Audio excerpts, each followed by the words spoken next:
አንዳንድ ጊዜ የምናደርጋቸው ነገር ሁሉ እንግዲህ መልካም ነገር ነው እያደረግን ያለ ነው፣ ጥሩ ነገር ነው እያደረግን ያለ ነው እያልን እንግዲህ ለአብዛኛው ሰዎች ለብዙ ለማይረዱ ጭንቅላታቸው የማይሰራ ደነዝ ሰዎች ማለት ነው ሁሉንም አስረድተን አንችልም ማለት ነው። ሁሉንም የማስረዳት ደግሞ ግዴታ የለብንም ማለት ነው። ምክንያቱም ወደ ፈለጉበት መንገድ የመረዳት ችግር ስላለባቸው ማለት ነው። ያረዳት ችግር ስላለባቸው እነዚህ ሰዎች እኔ መልካም ነገር ነው ያደረኩት፣ ጥሩ ነገር ነው ያደረኩት፣ በዚህ መንገድ አትውሰድብኝ፣ በዚህ መንገድ አትውሰጅብኝ በማለት እንግዲህ ሰዎቹን መስረዳት እንግዲህ ሰዓታችንም ጊዜያችን ማቃጠል የለብንም ማለት ነው። እንግዲህ ማሰብ የተሳነ ሰው ማለት ነው ወደ ፈለገበት የማሰብ የመረዳትም ችግር ስላለበት በዚህ እንውሰድለት ማለት ነው። ሰዎች መልካም ስናደርግባቸው ክፉ ነገር አስባ ነው። ይቅርታ ስንጠይቃቸው ክፉ ነገር አስባ ነው። የሆነ ነገር ስናል ክፉን ቆይ ወዴት ነው እንዴ? አንተ ዝቃጭ ማለት ነው። ጭንቅላት የማይሰራ አንተ ደነዝ ማለት ነው። ሲጀምር ማለት ነው እሷ በአንተ ስም የምትጠራ አይደለችም። ሩታዬ በአንተ ስም የምትጠራ አይደለችም። እንዴት ነው ሰው አንድ ቀን እንኳን ተሳስቶ ለሰው ክብር የማይሰጠው? ቆይ አንተ እሷ እኮ አንተ ነበርክ እኮ ትዳሯ ላይ ስትማግጥ የሴት ስተመላለስበት የነበረ አንተ እንደዚህ ሚዲያ ፊት እንደዚህ አይነት ንግግር የምትናገራት ማን ስለሆንክ ነው? አንተ ምንድነው? ማነ ጭራሽ እሷ አሁን አንተ አላማክማ ማለት ነው። እሷ ሩታዬ አሁን በሰዎች ዘንድ እንድትጠላ በኦዲየንስ ፊት እንድትጠላ ሩታ እንደዚህ ናት እንድትባል መቼም አይሳካልህም። ይሄ ቅዠትህን ብትተው ነው የሚሻልክ። መቼም አይሳካልህም፣ መቼም ማለት ነው።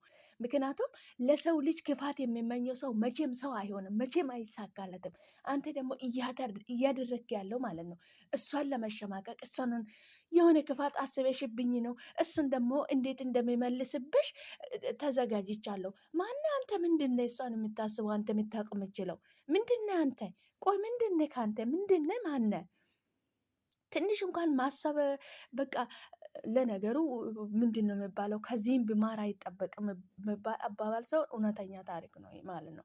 እንደ አንተ አይነት ራሱን የማያከብረው ሰው፣ ለራሱ ቦታ የሌለ ሰው እንዴት ነው ሰው ልጅን ያከብራል ብሎ ከአንተ ሰው ደግሞ ከእንደናንተ አይነት ሰው መልካም ነገር የሚጠበቀው ማለት ነው። ንግግርህ ላጭ ላጭ፣ አስተሳሰብህ ላጭ። ከልጅቷ አናት ወረድ በል አንተ ሰውዬው፣ ከልጅቷ አናት ወረድ በል። ስለ ራስ አስብ። እሷ ልታስታርቃችሁ ነው እንጂ ሰላም ልታወርድ ነው እንጂ ያገባታል አያገባኝም ብለሃለች። እሷም አያገባትም አያገባኝም። አንተ ከፍት ደነስ ደነስ ነህ አንተ ደግሞ ማለት ነው ደነስ። ጭራሽ ደግሞ ለውሽሚትክ ሄደ እግርክ ላይ ተደፍተ ይቅርታ መጠየቅ አለብህ። ማን ስለሆነች ነው እሷ ኤፍሬም ሄዶ የእሷ እግር ላይ የሚደፋው? አንተ ቆይ ምን አይነት ዝቃጭ እየወረድክ ሰውን ሆንክ? ጭራሽ እኮ አሁንማ ሩታዬን በቃ በሰው ዘንድ እንድትጠላ ሰው እንድትጠላ ሰው እንዲጠላት ሰው በቃ ሆነ መጥፎ ነገር መቼም አይሳካልህ፣ አታስብ። መቼም ሩታን ልታሸማቅቃት የምታስባቸው መንገድ ማለት ነው ራስክ ትሸማቀቅበታለህ። እሷም ለመዋረድ የምትጠርበት መንገድ ራስን ትዋረድበታለህ ማለት ነው። ለሰው ሁርደት የሚመኝ ሰው ሁርደቱን እራሱ ይከናነባል ይላል ቃሉ ማለት ነው። ገባክ አይደለ?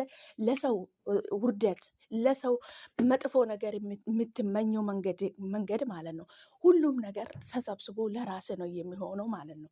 ንግግር ላጭ ላጭ፣ አስተሳሰብ ላጭ ላጭ የምትሉ የምታሳስበው ደነዝ ደነዝ ነህ አንተ። ማይም ማለት ነው ማይም ነህ አንተ ሲጀምር ማለት ነው። እሷ በጣም አንተ ጭራሽ አንተ ሰማይና ምድር ናቸው አንተና እሷ ማለት ነው። ሰላም ሰላም፣ ውድና የተከበራችሁ የኔ ውድ ቤተሰቦች እንደምን አላችሁልኝ? ደህና ናችሁ ወይ? አለው እግዚአብሔር ይመስገን። እንዴት ናችሁልኝ? ሰላም ናችሁ ወይ? እንኳን ወደ ቤቴ በሰላም መጣችሁ።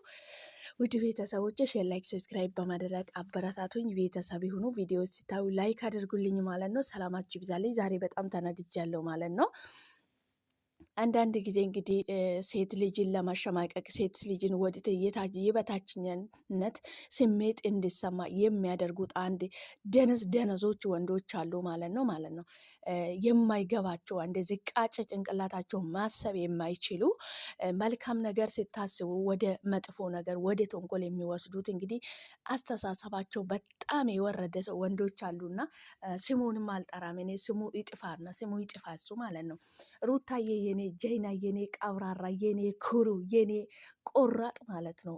መቼም አንቺ ማለት ነው መቼም አንቺ በሚዲያም ሆነ በህዝብ ዘንድም ማለት ነው እንደ አማራቸው ነው የሚቀራቸው እንጂ መቼም አንቺን የሚጠላ ሰው አይኖርም ማለት ነው። መቼም ማለት ነው አንቺን እዚህ ሚዲያ ፊት መጥቶ እንደዚህ መናገር ማለት ነው እሱ አንቺ ላይ የሆነ ነገር የሆነ ጠባሳ እየጣለ ነው የሚመስለው። ምንድን ነው የሚባል አባባል አለ እና አፍ ሲከፈት ጭንቅላት ይታያል የሚባል አባባል አለ እና ያንተ አፍ ሲከፈት እኮ ያንተ ልክ ምን አይነት መጥፎ ሰው እንደሆንክ፣ ምን አይነት አስተሳሰብ ርካሽ እንደሆነ፣ ምን አይነት አስተሳሰብ በጣም ደነዝ የደነዝ አስተሳሰብ እንደምታስብ ይሄን ነው የምታሳየው ማለት ነው። ልክህን ነው የምታሳየው። ያንተ የተቀመጥክበት ሚዘን በጣም በቃ የወረደ እንደሆነ ነው እያሳየክ ያለው እንጂ ሩታዬ ማለት ነው አንተ እንደዚህ ስለተናገርክ ማለት ነው ሩታዬን ከፍ አታረጋት፣ ዝቅ አታረጋትም። እንደው ማለት ነው እንደዚህ አይነት ንግግሮችክ ለሩታዬ በጣም ምርጥ ነገሮች ነው ማለት ነው። ገባክ አይደለ? ለእሷ ብርታት ይሆኑለታሉ፣ ጠንካራ ትሆናለች። በቃ ምን ልበል እንደው ሞራል ነው የምሰጣት እንጂ አንተ እንደዛ ስላልክ ሩታዬ ምንም የምሰማት አንድች ደንታ የላትም ማለት ነው። ገባክ አይደለ? አንተ እየለመድከው ከለመድከው እዛ ከነ ከፍቶች ከፍት ራሱ እኮ ጥቅም አለው። እናንተ ከፍት ራሱ እኮ ጥቅም አለው። ከፍት እኮ መልካም ነገር ነው የሚያደርገው። ገባክ አይደለ? ማይም ጭንቅላት ማሰብ የተሳነ ሰውየው ማለት ነው። ወረድ በል እስኪ ከሩታዬ አናት ወረድ በል። ተዋት እስኪ ተዋት። መልካም ነገር አሰበች። ከውሽሚት ጋር አንተ ያደረግከውን ነገር በሙሉ እርግፍ አድርጋ መታ ይቅርታ ጠየቀችክ። ምን ታርግ? ቆይ አዝላክት ዙር ምን ታርግ? ምን ታርግ? ቆይ እንዴ እሺ ከወንድም ጋር በእኔ በኩል ነው የተጣላችሁ፣ በእኔ በኩል ነው የተቀያየማችሁ፣ በእኔ የተነሳ ነው ብላለች ስትል መታ ይቅርታ ይጠይቅክ ብላ ይቅርታ እንድትጠይቅክ ሰላም እንዲወርድ መሀላቸው። ንግግርክ ምንድን ነው? መሀላችን አያገባችሁም። ገደል ግባ ስትፈልግ ገደል ያስገባክና ማሰብ ለሚችል ሰው እኮ ነው እንደዚህ አይነት ነገር የሚነገረው። አንተ ደንዝዛል። መቼ ማሰብ ትችልና ነው እንደዚህ አይነት ነገር ለአንተ የሚነገረው ማለት ነው። አንተ ማየው ደነስ ቆቅ ጭንቅላት ማለት ነው። ጭንቅላት ስለማያስብ ነው እንጂ ልጅቷ ምንም ክፉ ነገር አላደረገችም። መደረግ ያለበት መሆን ያለበትን ነው ያደረገችው ልጅቷ ማለት ነው። ምክንያቱም በጭንቅላት ትበልጣለች ሩታዬ። አንተ አይገባም። አንተ ማየም መቼም የሩታዬ አስተሳሰብና የአንተ አመለካከት መቼም አንድ ሊሆኑ አይችሉም። አንተ ደነዝ የደነዘዝክ መቼም የእሷ እኩል ልታስብም ልትሆንም አትችልም። ገባክ አይደለ? አንተ ገና እዚህ ጥንጥዬ ሀሳብ ነው የምታስበው። ሩቅ ነው የምታስበው። መልካም ነገር ነው የምታስበው። የምታደርጋቸውን ነገር ሁሉ በመልካም ነገር ነው። አንተ ክፉ ነገር ስታደርግለት እሷ በመልካም ነገር ነው እየተረዳች ያለችው። ነገር ግን እንዳንተ መልካም ነገር ሲደረግልህ ገልብጠ በመጥፎ እንደምትረዳ ልጅ አይደለችም ሩታዬ ማለት ነው። አንተ ሲጀምር አይገባህም ማለት ነው። ምንም የሚገባክ ነገር የለም። ገባክ አይደለ? ጭንቅላት ማሰብ አይችል። አንተ ማሰብ አትችልም። ወይ አትረዳም ወይ አታስረዳም። በቃ እንደዚሁ እየተጃጃልክ እየተበሳበስክ የሆነውን ሆኗል ያልሆነውን አልሆነም የእሷን ስም ለማጥፋት እሷ በሰው ዘንድ እንድትጠላ እዚህ ሚዲያ ላይ እየመጣ አፍህን እንግዲህ 30 ሜትር አፍህን እየከፈትክ ማለት ነው። ምንም የምታመጣ ነገር የለም። የምታመጣ የምታስቀርም ነገር የለም። ምክንያቱም አፍህ ስትከፍት ማለት ነው ልክህን ነው የምታሳየው። ምን አይነት ባለጌ፣ ምን አይነት ወራዳ፣ ምን አይነት አስተሳሰብ ደነዝ እንደሆነ ይሄን ነው የምታሳየው። ሌላ ምንም ነገር የለም። ገባክ አይደለ? አንተ ማይብ የሆንክ ሰውዬ።